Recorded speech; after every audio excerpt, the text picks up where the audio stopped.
Assalamualaikum warahmatullahi wabarakatuh. Alhamdulillah wa syukurlah la haula wa la quwwata illa billah. Jamaah ngaji Ahad akhir rahmatullah. Sebelum pengajian dimulai, kita tadarus terlebih dahulu. Kita membaca surat-surat pendek, beberapa surat nanti setelah saya diintroduksikan. Kita mulai, saya terlebih dahulu nanti diintroduksikan. A'udzu billahi minasy syaithanir rajim.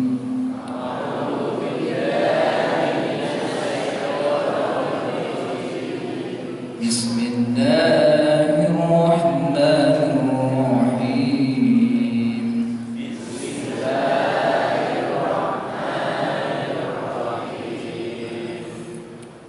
Alam nashrah laka sadrak wa wada'na 'anka wizrak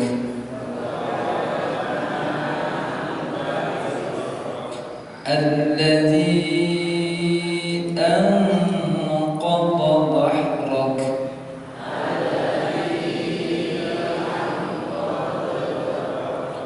wa rafa'na laka dhikrak fa inna ma'al 'usri yusra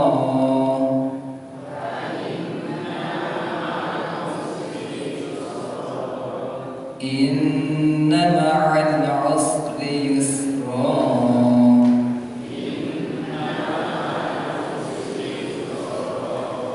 fa idza faragta fansab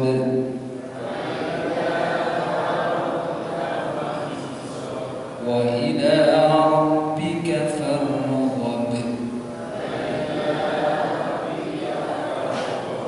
Bismillahirrahmanirrahim.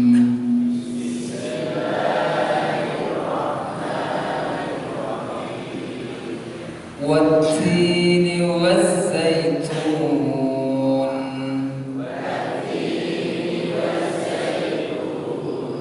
wa turi sinin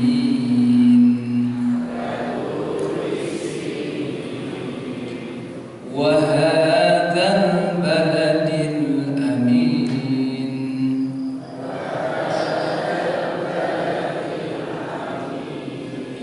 Laqad khalaqnal insana fi ahsani taqwim.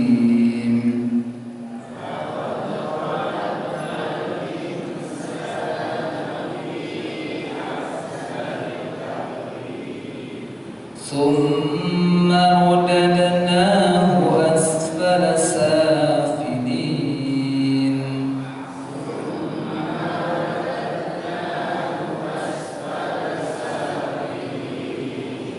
إلا الذين آمنوا وعملوا الصالحات فلهم أجر غير ممنون.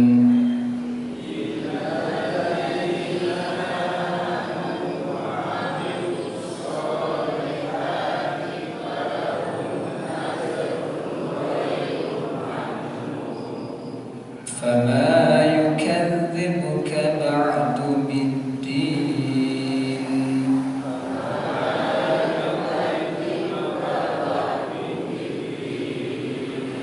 أليس الله بأحكم الحاكمين.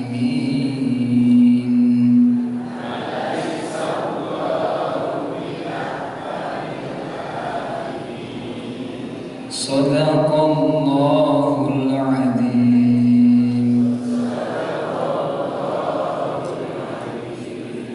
Demikian, terima kasih jemaah semuanya. Assalamualaikum warahmatullahi wabarakatuh.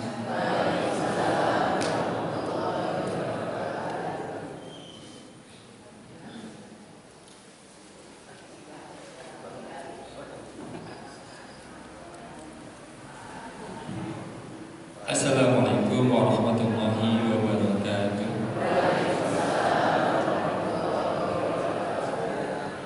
Asyhadu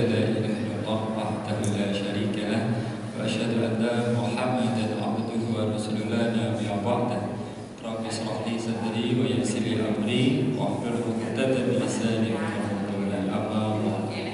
Jamaah pengajian ahbadi masih bersama Allah rahimahullah. Alhamdulillah, puji dan syukur marilah kita panjatkan kehadirat Allah Subhanahu wa taala. Pada pagi hari kita diberikan kesempatan untuk hadir dalam majlis yang insyaallah pada Allah ini, dan semoga semua dalam keadaan sehat walafiat. Salawat serta salam semoga senantiasa tercurah limpahkan kepada junjungan kita Nabi Allah Muhammad sallallahu alaihi wasallam. Semoga kita yang senantiasa melaksanakan risalahnya ini akan mendapatkan syafaatnya di yaumil akhir. Amin ya rabbal alamin. Jamaah pengajian ahbadi rahimahullah. Alhamdulillah pagi ini di tengah-tengah kita telah hadir Ustaz Sudiarto, beliau adalah pendiri dari Pondok Pesantren Al-Mu'tadil Ponjong. Untuk itu malah kita awali pengajian ini dengan membaca basmalah bersama. Bismillahirrahmanirrahim. Selanjutnya tausiah dan doa dimohon kepada Ustaz Sudiarto waktu kami persilakan.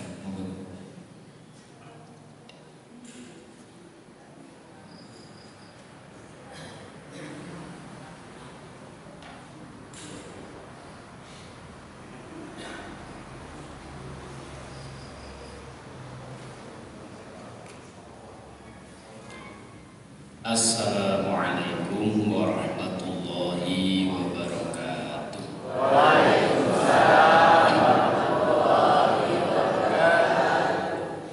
Alhamdulillahilladzi arsala rasulahu bil huda wa dinil haqq liyudhhirahu 'ala dini kullihi walau karihal musyrikun.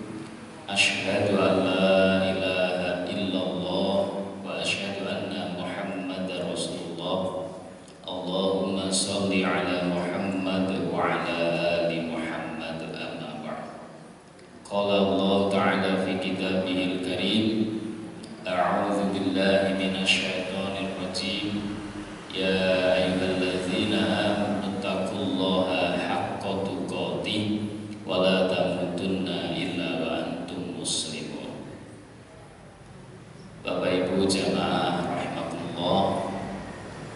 Pertama, mari kita mensyukuri nikmat Allah Subhanahu wa taala, karena pada kesempatan pagi ini kita masih diberikan banyak kenikmatan, baik itu yang berupa kesehatan, kesempatan, kekuatan, dan mungkin nikmat-nikmat lain yang tidak bisa kita sebutkan.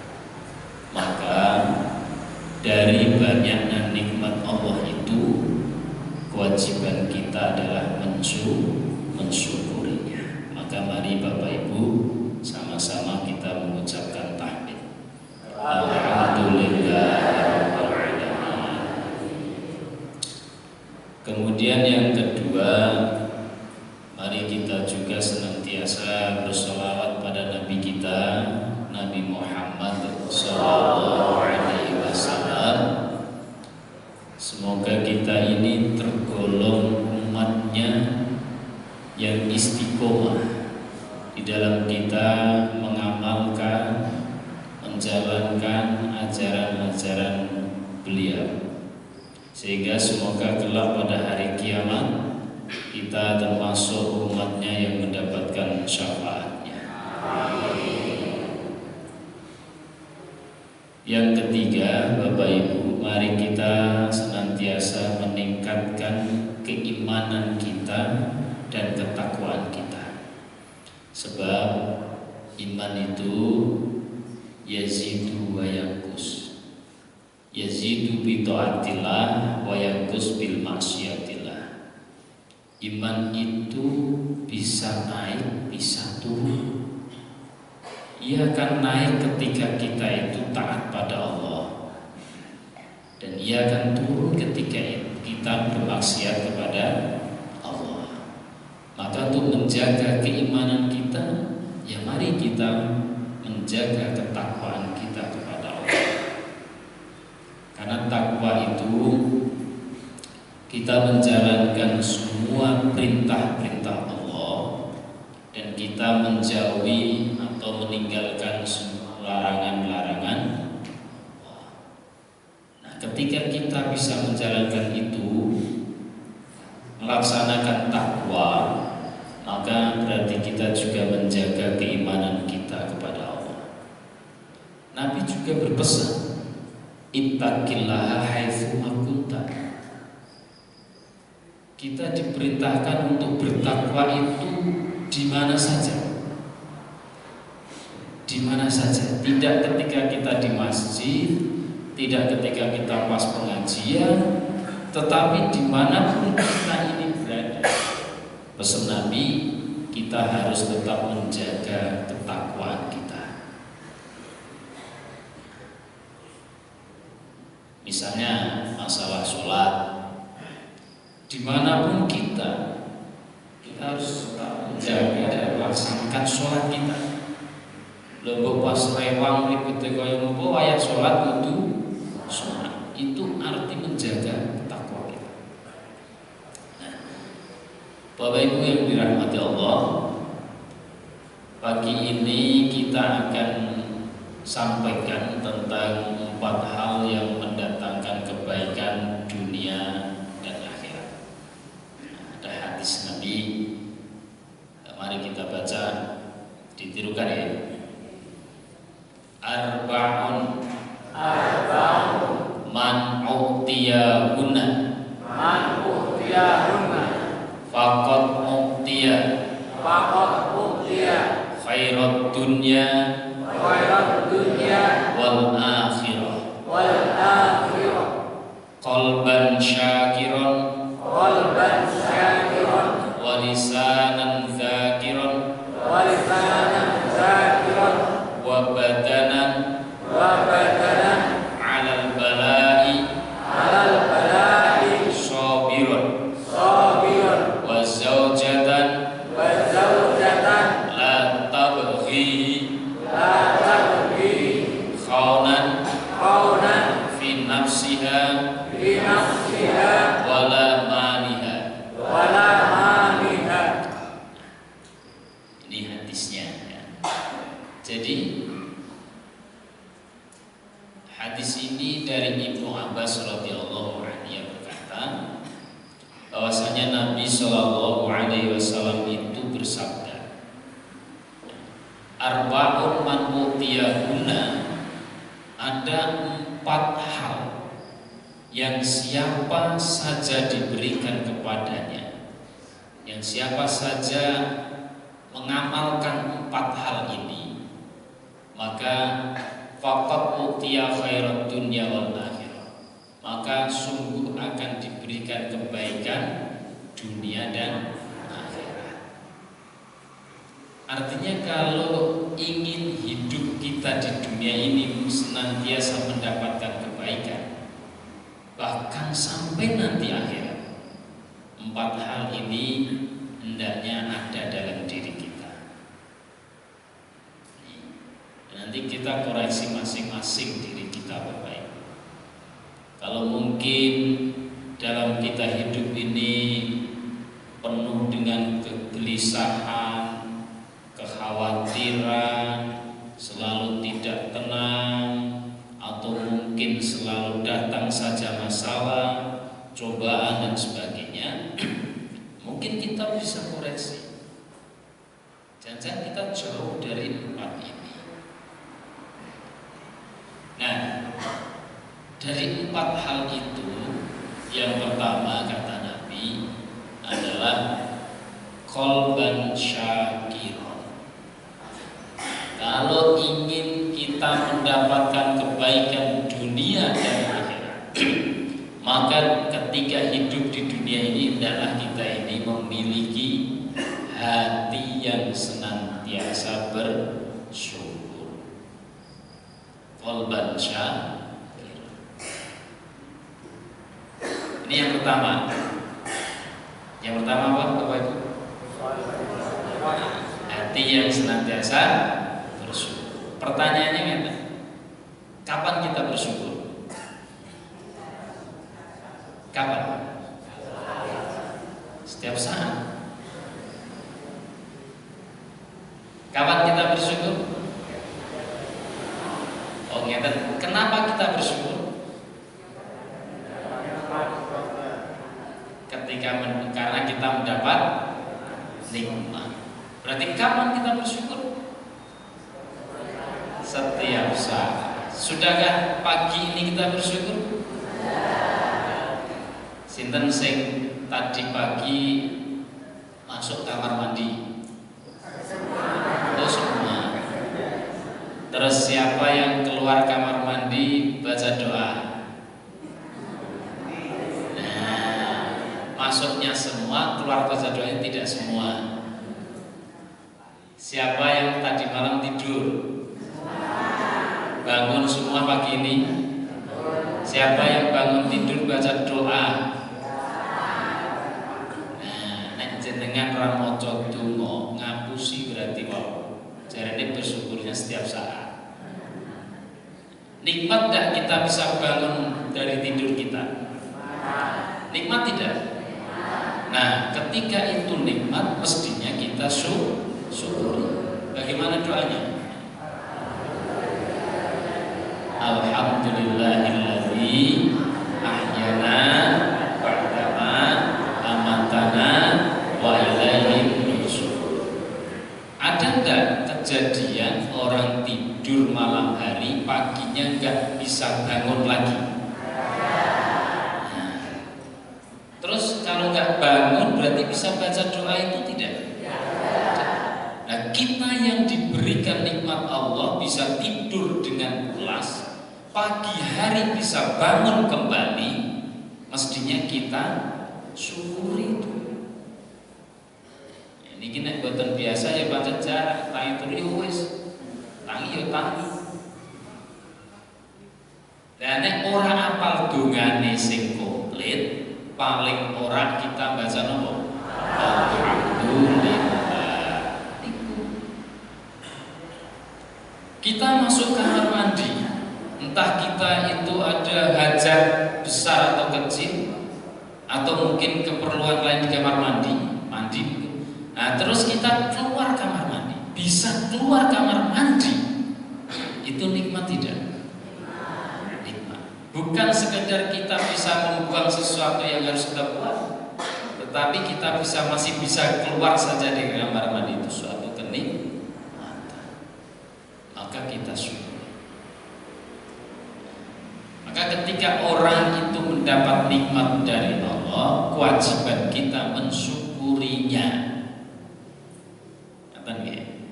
Kapan kita bersyukur? Ya setiap saat, setiap kita dapat nikmat. Padahal nikmat itu diberikan setiap saat oleh Allah.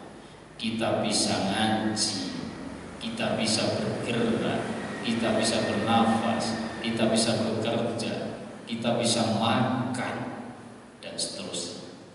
Nikmat.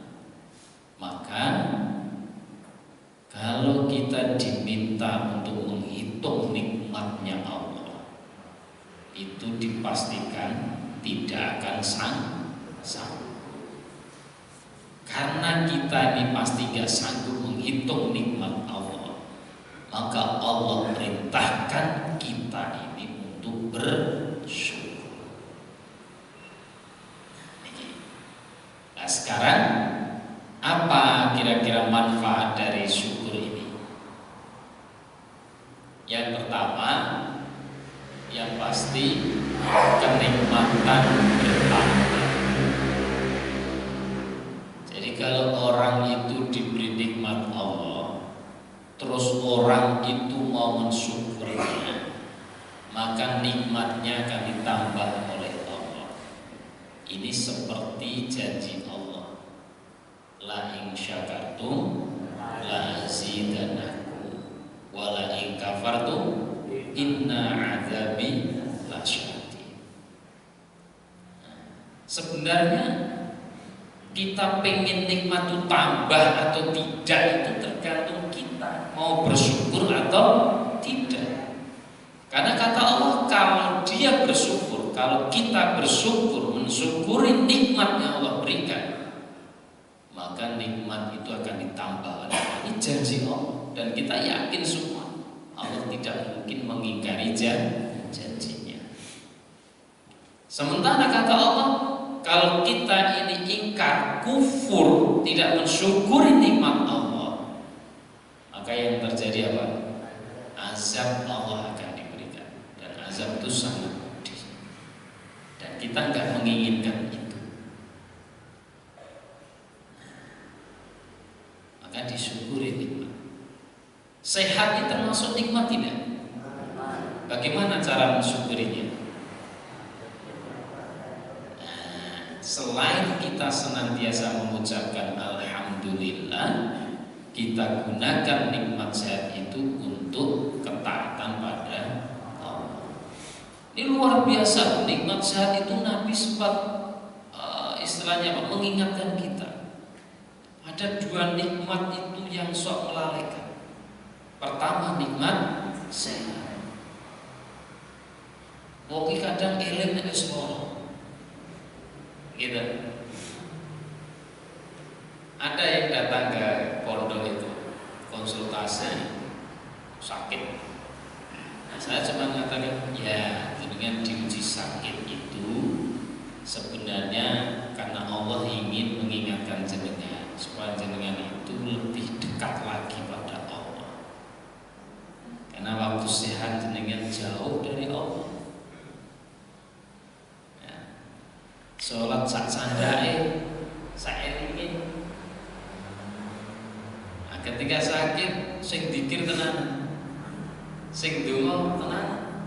Ketika sehat ora seperti ketika sakit dongane. Apakah salah ketika sakit itu berdoa sampai menangis? Tidak. Kalau kita sakit kita berdoa kepada Allah dengan sangat khusyuk nikmat, kudune ketika sehat lebih baik daripada itu.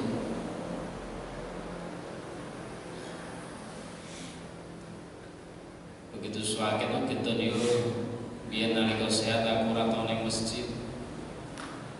Barang sakit sekarang sholat terus kosong karo lungguh misalnya. Yang ketika sehat tidak ke masjid. Kelima. Maka mensyukuri nikmat Allah yang berupa sehat ini Bapak Ibu. Digunakanlah kesehatan itu untuk kita beribadah pada Allah. Ibadah bukan sekedar kita sholat, tapi hal-hal yang baik lain bisa bernilai ibadah. Bekerja dengan sungguh-sungguh, sholat dengan sungguh-sungguh, dan yang lain-lain. Itu nikmat sehat, mensyukurinya. Yang kedua, ketika orang itu bersyukur pada Allah, maka Allah akan membuat hati itu menjadi gembira. Gembira. Sebab nek tiyang niku mboten bersyukur, enek mung napa? Enek napa? Kakean apa? Kakean sabar, gersulo, kakean yangyung. Wong ini orang bersyukur. Yakin iku nek walaupun Allah berikan banyak, berikan rezeki yang melimpah, nek hatinya itu jauh dari rasa syukur, maka yang ada apa? Tetap wae kakean sabar. Hati tidak tenang, gelisah, bingung, khawatir. Ini orang ora syukur tenan. Ya lek duitnya ning golek tempat sing pripun. Mungkin nek cara biyen dieleke gondrong. Ana nek saking khawatir dieleke Quran. Wah, ngertine kene dieleke Quran saman. Anak kok butuh ya kok dieleke Quran ya jiko.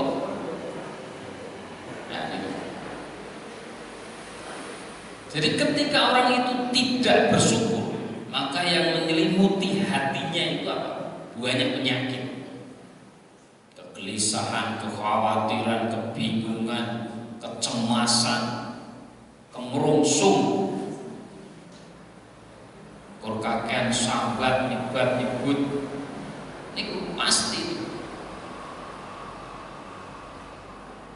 Sehingga penyakit batin niku akan menyiksa badannya.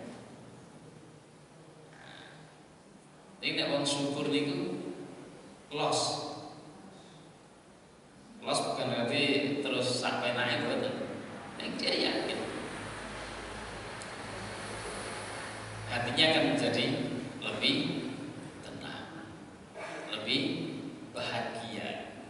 Karena apa? Walaupun kecil dia tetap bisa alhamdulillah iso maem arpa sedhithik saling ini. Itu terus. Kemudian yang ketiga, manfaat kita bersyukur itu hidup kita ini akan menjadi lebih damai, lebih tenteram, lebih senang. Ini ketika kita bersyukur. Ada lagi penyakit yang muncul tuh kalau orang tuh nggak bersyukur. Itu akan muncul penyakit rakus, tamak. Sampai kemudian tidak tahu cara yang baik atau buruk, pokoknya yang penting itu. Nah, itu akibat orang itu tidak bersyukur. Maka Bapak Ibu, kalau pengen hidup kita di dunia ini, Allah datangkan kebaikan-kebaikan, bahkan sampai di akhirat, yang perlu kita lakukan. Jadilah kita ini orang-orang yang pandai bersyukur. Seberapapun nikmat yang Allah berikan, disyukuri, maka Allah akan tambah terus nikmat itu. Ya. Sebesar apapun, sebanyak apapun nikmat yang Allah berikan dan yang kita miliki, kalau tidak disyukuri, maka akan terasa sedikit dan habis. Yang pertama. Yang kedua,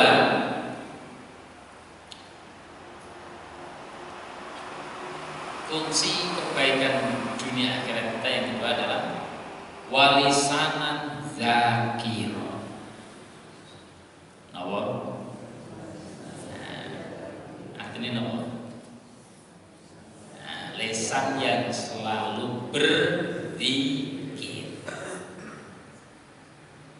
Pun zikir dari kapan? Bar sholat kita karo ngantuk semuanya. Lisan yang senantiasa berzikir. Sobi, dalam satu hari lisan kita itu kira-kira banyak digunakan untuk berzikir nopo berhibah.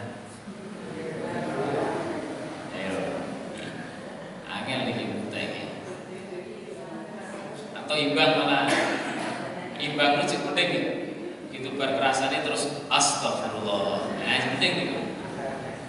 Bernek-nek ke wong liya astagfirullah. Ada nek ora wah kayak ibu ae nek-nek ke ngeloke. Niku bahaya. Kata Allah, ala bizikrillahi tatma'innul qulub. Salah satu manfaatnya zikir itu, ketika kita itu berzikir ingat pada Allah, itu hati kita akan dibuat tentram, tenang. Makanya tadi jojo artinya awak niku kok gelisah susah terus.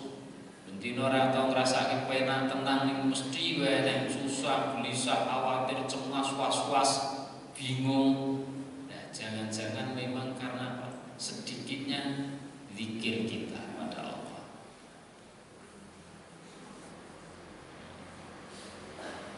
Zikir kita dengan lisan kita itu sebenarnya angel nopo gampang? Ringan atau berat? Ringan. Tak jadi enteng. Ini apa nih?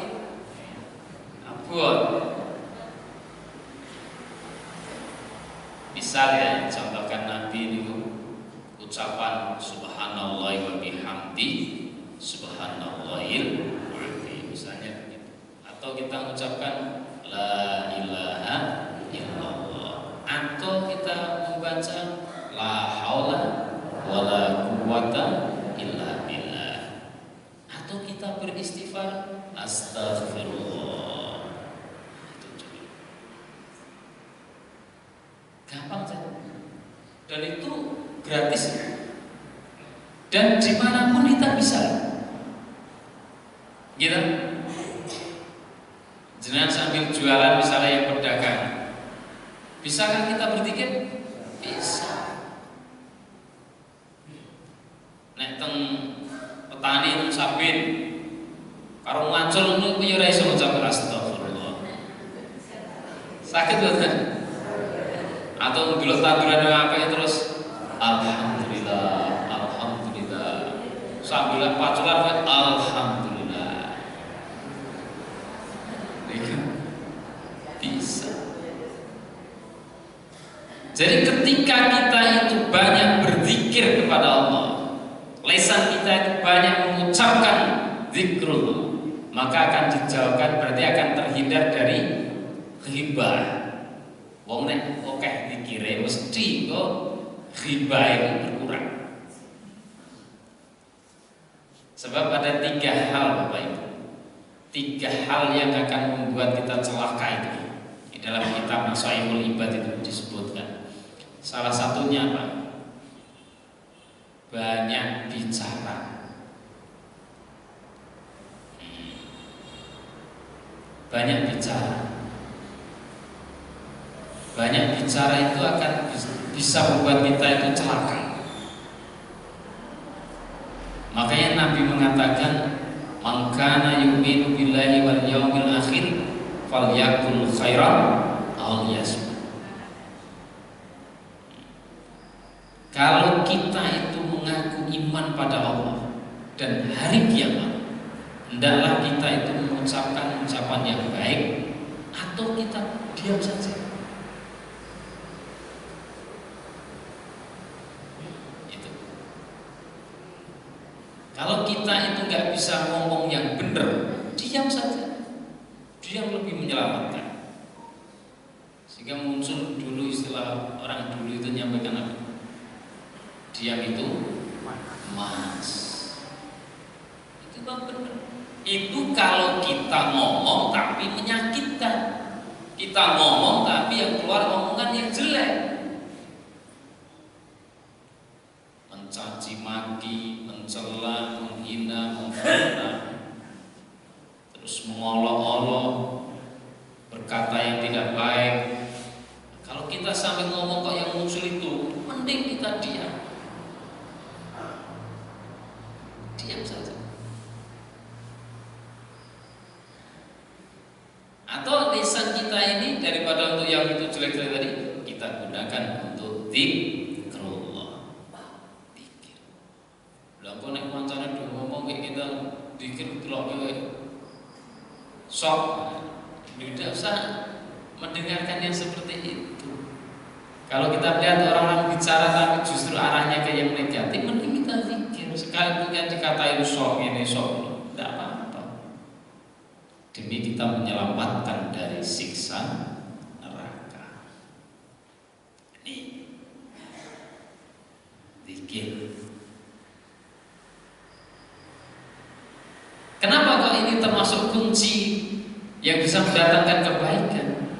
Sebab kalau orang menjaga lesannya digunakan untuk senantiasa berzikir pada Allah, maka lesannya jauh dari yang namanya perkataan-perkataan yang tidak baik. Sementara kalau orang membiarkan lesannya berucap ucapan yang tidak baik, mencaci maki, mencela, menghina, memfitnah, maka yang terjadi apa? Hidupnya nggak akan tentram, banyak musuhnya, gitu. Nek jenengan ngolok wong, mesti wong kuwi iso bales ngolok. Jadi ora bakal mentek. Iya. Maka timbul penyakit-penyakit batin yang enggak baik. Wong ki nek seneng ngolok berarti ana rasa ora seneng. Nggih boten? Ucap lesane suka ngolok berarti atine niku dirasa ora seneng. Wong nek dirasa ora seneng kok nek ketemu apa ngerti wong sing disengiti mau walah atine wis gelisah. Betul ya? Misalnya kok ngaji ini kan wong nek teko kok wong ini teko ning ra senengi. Ngaji ora tenang kok. Kayak gede teko iki opo. Iya. Lah kok delak cerak kan telu gue walah wis. Itu nek wong wis dirasa ora seneng. Niku ngeri.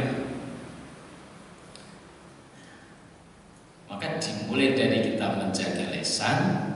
Lesan digunakan untuk zikrullah, banyak berzikir, hati kita akan menjadi tenang. Sementara wong kene uripe tenang, tentrem, niku suatu kenikmatan yang luar biasa. Yang ketiga, wa badanan 'alal bala'i sabirun. Bapak Ibu, yang namanya hidup di dunia ini mestinya kita akan merasakan kadang baik, kadang tidak, kadang sehat, kadang sakit, kadang mudah, kadang sulit, kadang ringan, kadang berat.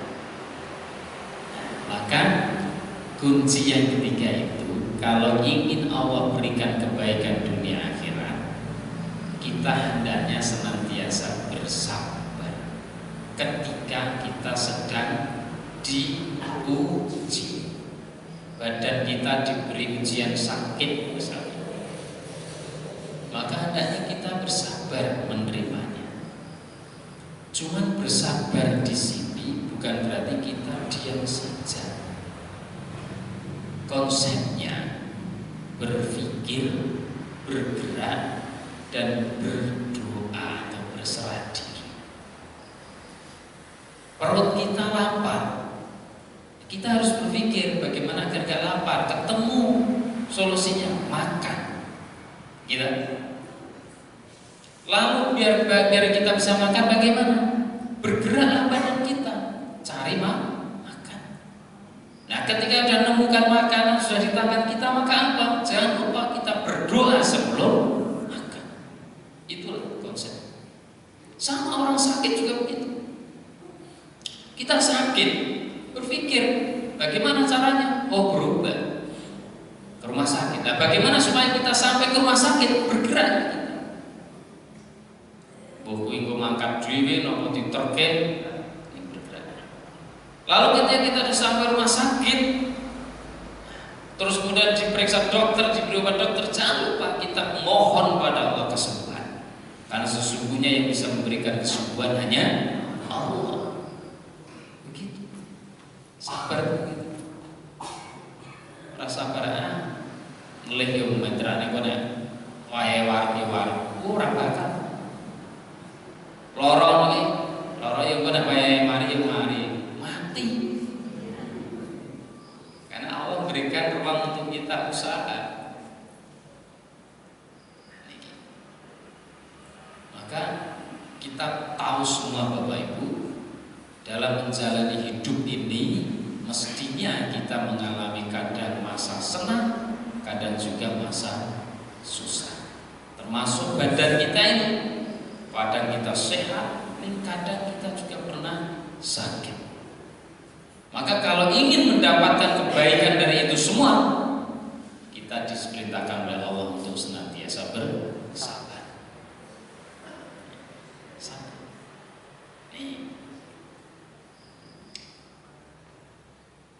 Bahkan disebut dalam Quran itu apa? Innallaha ma'as sabirin. Satu, ada lagi ayat, ya ayyuhallazina amanu sta'inu bis-sabri was-shalah. Nah ternyata dengan sabar itu akan mendatangkan pertolongan Allah.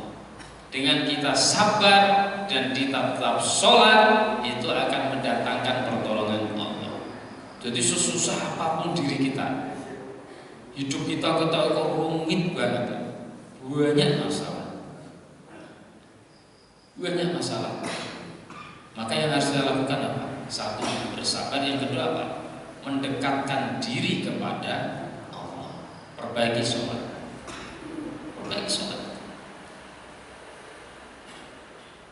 Yakin itu.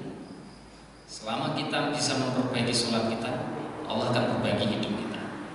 Ini sholat era tenang, sholat era tahu, sholat sah-sah. Gusti Allah sah-sah dan kayak gitu. Siapa yang memberi hidup kita? Allah. Siapa yang memberikan sehat kita? Allah. Semuanya dari Allah. Nah kalau kita kepada Allah kok sah-sah, Gusti Allah ya sampai nanti.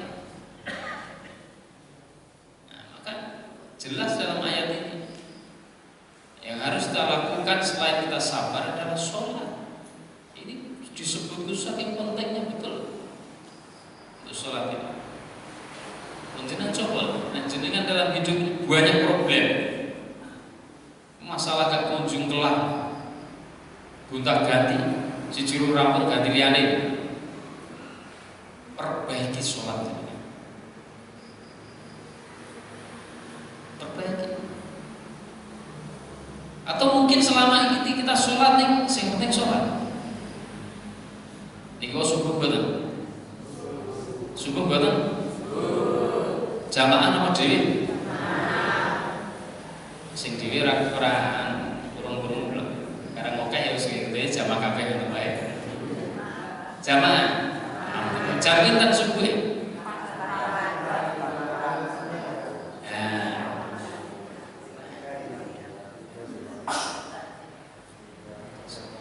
Sebelum subuh itu ada sholat sunnah yang sifatnya muakkadah. Napa niku? Sholat fajar. Kata Nabi, keutamanya apa? Lebih baik dari dunia dan. Jadi kalau kita ingin memperbaiki sholat, kita mulai dari waktunya dijaga. Waktu dijaga. Nah, wis waya sholat. Setelah itu kita jaga, kita perbaiki dari si jamaahnya. Nek senengane kok dhewe salat niku sak dirubah. Bahwa terus salat berjamaah ke masjid. Nang masjid terus kesel. Nang alas bendino ora kesel kok. Nang masjid kesel iki. Pergi ke kantor setiap hari pagi pulang sore. Gak adil tadi. Istilah sekali banyak nikmat yang kita kadang tidak menggunakan. Nah, nek pun waktu dijaga, kemudian jamaahnya dijaga, sekarang apa? Kekhusukannya dijaga. Takbir urung wis ngen donya. Gak sesuara ngopo ya, malah mikir ngono. Sholat. Bagaimana biar khusyuk? Belajar kita memahami, memaknai bacaan sholat. Itu diantaranya. Nah, ini yang perlu kita pelajari. Maka kata Allah, dengan kesabaran dan tetap sholat ini, Allah akan datangkan pertolongannya. Jadi ketika kita dalam kesulitan, kita minta tolongnya dengan kita sabar dan menjalankan sholat dengan benar. Ini yang ketiga. Yang terakhir, tinggal berapa menit ini? 7 menit. Yang terakhir, ini lebih khusus ke ibu-ibu ini. Wa zaujatan la tabghihi khawnan fi nafsiha wala malihi. Seorang istri yang setia. Seorang istri yang setia, istri yang solehah. Jadi kunci kebaikan kita mendapat kebaikan dunia akhirat memiliki istri yang setia. Seneng betul Pak? Istri yang setia ini sing dos pundi?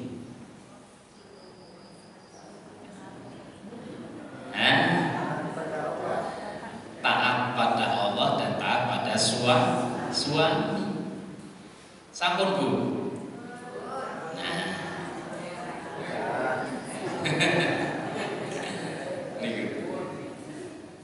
Nah, ciri-ciri ini kata istri yang setia atau yang soleha itu penuh kasih sayang. Sayang betul kalian suami. Buktine nopo? Dimasake bedino nggih. Nggih nopo malih? Nek suami pulang kerja langsung digeke minum. Nggih nopo dadi kok?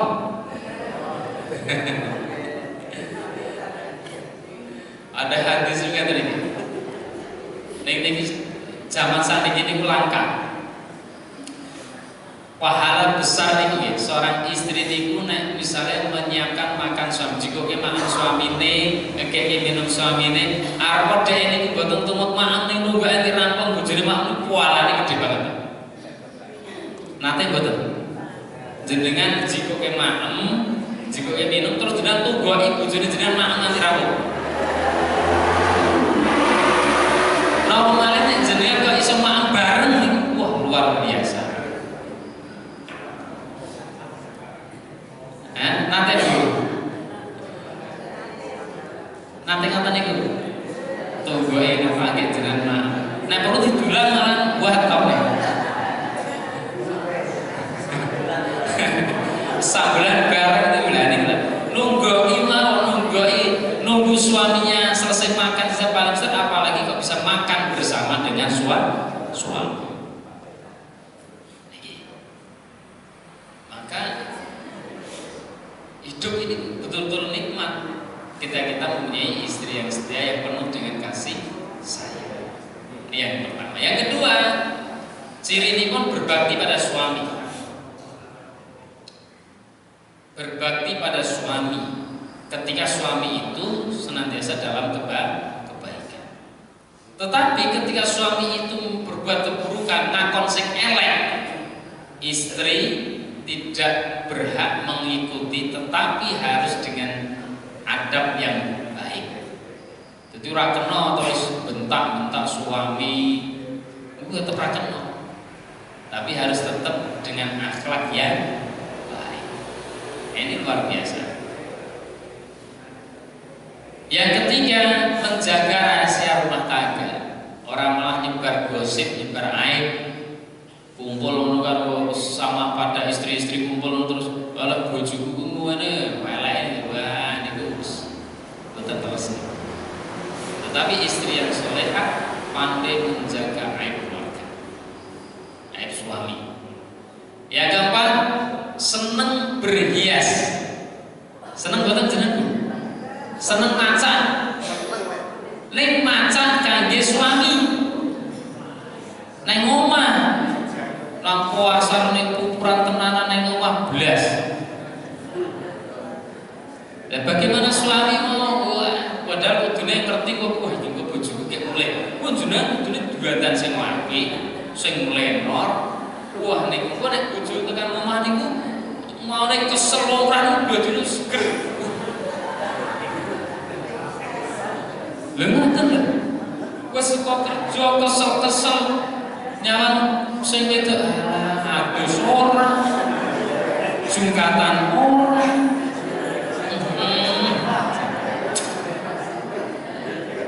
lho niku asli lho.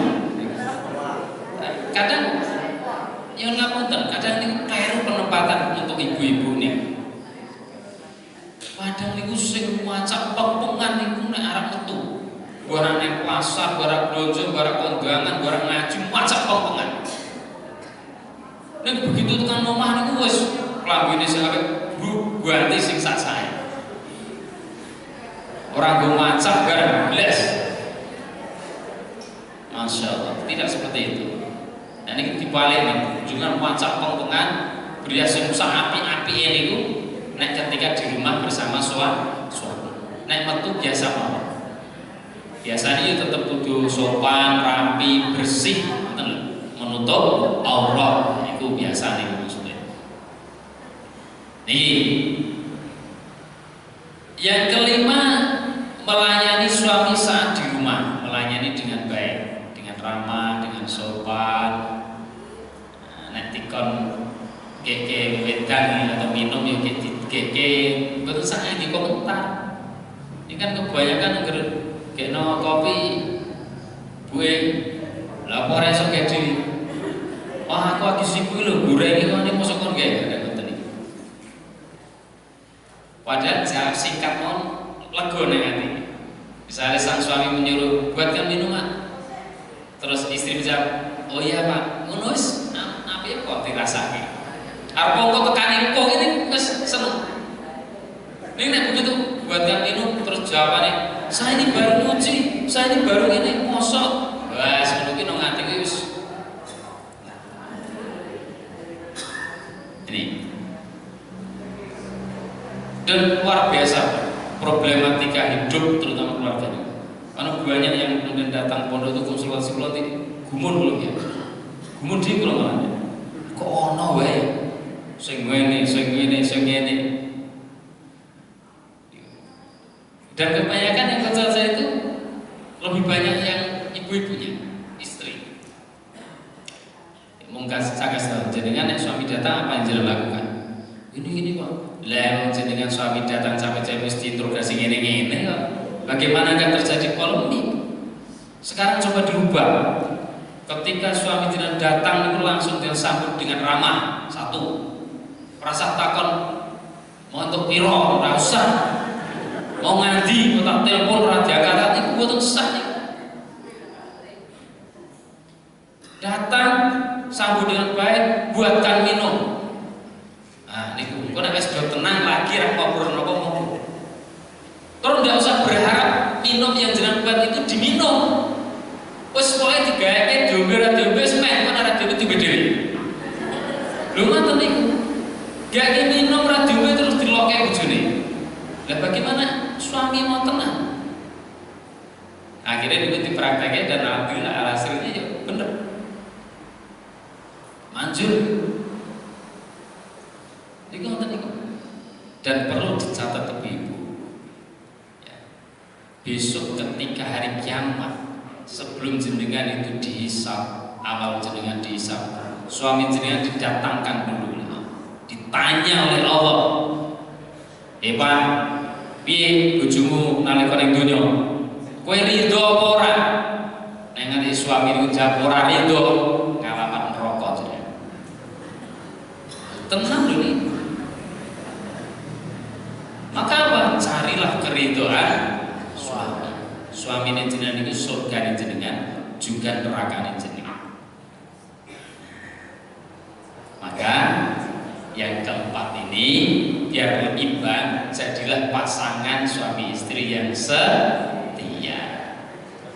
Nah, Bapak Ibu rahmatullah, saya kira itu yang saya sampaikan. Semoga kita memiliki 4 hal itu sehingga hidup kita di dunia senantiasa diberi kebaikan, dunia sampai nanti akhirat. Mohon maaf banyak kekurangannya. Saya akhiri. Assalamualaikum warahmatullahi wabarakatuh.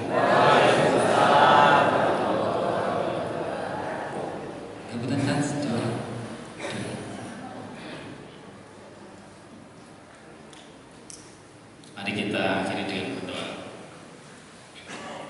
A'udzubillahi minasyaitonirrajim. Bismillahirrahmanirrahim. Alhamdulillahi rabbil alamin. Allahumma shalli ala Muhammad wa ala ali Muhammad kama shallaita ala Ibrahim wa ala Ibrahim wa barik ala Muhammad wa ala Muhammad kama barakta ala Ibrahim wa ala Ibrahim innaka Hamidum Majid. Allahumma ighfir lil muslimina wal muslimat wal mu'minina wal mu'minat al ahya'i minhum wal amwat innaka sami'un qaribun mujibud da'wat ya qadiyal hajat. Allahumma a'inni ala zikrika wa syukrika wa husni ibadatik. Allahumma a'inni ala zikrika wa syukrika wa husni ibadatik. Allahumma a'inni ala zikrika wa syukrika wa husni ibadatik. Allahumma inni as'aluka al-huda wa tuqa wal afafa wal ghina. Allahumma inni as'aluka ilman nafi'a wa rizqan thayyiba wa amalan mutaqabbala. Rabbana hab lana min azwajina wa dhurriyyatina qurrata a'yun waj'alna lil muttaqina imama. Rabbana zalamna anfusana wa illam taghfir lana wa tarhamna lanakunanna minal khasirin. Rabbana atina fid dunya hasanah wa fil akhirati hasanah wa qina adzabannar.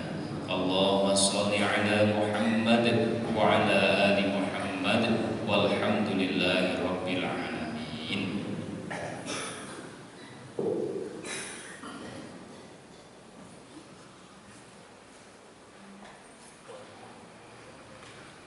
Kami sampaikan terima kasih kepada Ustaz Sujiarto. Semoga saya sampaikan menguatkan kepada kita untuk selalu melaksanakan ibadah-ibadah untuk mendatangkan kebaikan dunia akhirat. Jemaah pengajian akhir pagi rahimahullah, acara selanjutnya penutup untuk dimana kita akhiri kegiatan pengajian pada pagi hari ini dengan membaca tahmid dan doa penutup kafaratul majelis.